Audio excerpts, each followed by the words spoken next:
Hey, what's up? It's Matt Gable. Welcome back to the channel. Thanks for tuning in as always. So this is it, fellas. This is what we purchased. I bit the bullet. Like I told you in one of the other videos, I was contemplating originally at the Sur-Ron, but just felt that I would completely get harassed or pulled over or kind of in trouble riding it. I know the rules and regulations on these e-bikes are getting stricter, and I'm not looking for a track, motocross ride. I like the Narika. I think it's a great bike. I think it's perfect for the right people. I bought the Narika. I wouldn't say I was unhappy with it. I was looking for a little bit more though. And boy, did I get a little bit more with this bike. So this is the Stealth Bomber clone, as they call it, or the Enduro e-bike. I did get it from Alibaba, believe it or not, and I can put the description, or in the description I can include how I got it, where I got it, the price that I paid. Obviously you can use my name as a referral. I'm not getting paid for this, but you can obviously use my video and my experience with purchasing one, and hopefully that'll help you. So this is a 5,000 watt, 72 volt. It's got an 80 amp controller on it.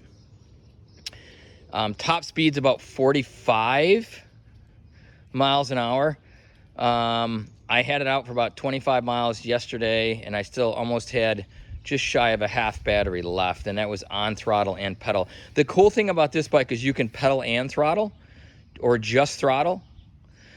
The pedal assist is a little scary. When I first jumped on it and pedal, man, this bike took off. I wouldn't say, I mean, it's got torque, it's torquey, but not torque enough to kind of lift that front end up. So it's kind of mid-range. I know that there's some bikes have got, I think it has to do with the turn, the 2.5, the 3.5s, with the turning of the back tire. This is a rear hub motor. And I think some are a little bit more torqueier or less high end, which you can get the front wheel off the ground, and then some are really less torquey and more high end. This is, I'll be honest with you, this is perfectly for me in the middle. It kicks up and goes, and it tops out, I think, at about, like I said, 45. I might be able to get a little bit more out of it. I haven't really tested it. It is kind of scary on this bike to go 45 miles an hour. I probably had a little bit more left in the tank, but I didn't push it. It's a heavy bike compared to the Narika. This is probably, I think, roughly an 145 pound mark. The Narika is in like the 60 pound, 60, 65. You really don't notice it when you're driving it. This thing is rock solid. What a joy to ride. As I said, I wanted something a little bit more than a Narika, a little bit faster, a little bit more heavier duty. I for sure got this. So price point on this guy, I spent about $2,500, give or take, on this bike, getting it to my house here in Rochester, New York. The Narika was about $33 at the time when I purchased it. Now they're a little bit more. I think the price is almost $34.5, $34.50 on the Narika in the, the upgrades that I got in the Narika. But this, a little bit less. And I'll be honest, from my personal opinion, I much prefer this bike over the Narika. I like the looks of the Narika, but this thing here outperforms that Narika night and day. They're completely, like I said, two different rides. Depending on what your ride style is and what you want to do, the Narika may be right for you. That's more, city or urban driving and not really too much off-road. This one here does both. But this thing hustles, boogies. I'm extremely happy with it. So I will include the details below. You can certainly reach out to me too for the my contact over at Alibaba for the company that I purchased this from. So start to finish, I think I had this bike, I'd have to look, but I want to say under 60 days. I placed the order maybe last month, and surprisingly it got to me a couple days early. The process was great. You're able to chat with them online. You're able to customize your bike the way that you want it.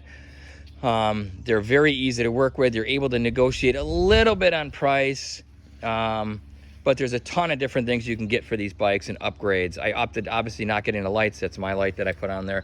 I was riding last night. This has got the standard KKE rear shock. I got 19-inch, they call them turtle tires on and off-road. 19-inch tires on this bike. It originally comes with the 21. I went with the 19. I'm a shorter guy. I'm only 5'7". Got the KKE front shocks. This is a cushy ride. compared to the Nyrika and any other bike that I've ridden. The assembly wasn't too bad. If I can do it, 100% you can do it. I'm a diamond guy. I'm in the jewelry business. So if I can figure out how to put this bike together, you can definitely do it. It took me a few hours, but man, loving this bike. So sure, a lot of you are probably disappointed that I didn't go with something else. And then I went with a Chinese bike, but a lot of that stuff's manufactured over there anyways, like the Nyrika. A lot of that stuff's from China. But look I love this bike and wouldn't have changed a thing. So if you want more information about it, send me a message. I'm happy to reach out and give you that info. And that's all I've got for this video. Happy riding, guys.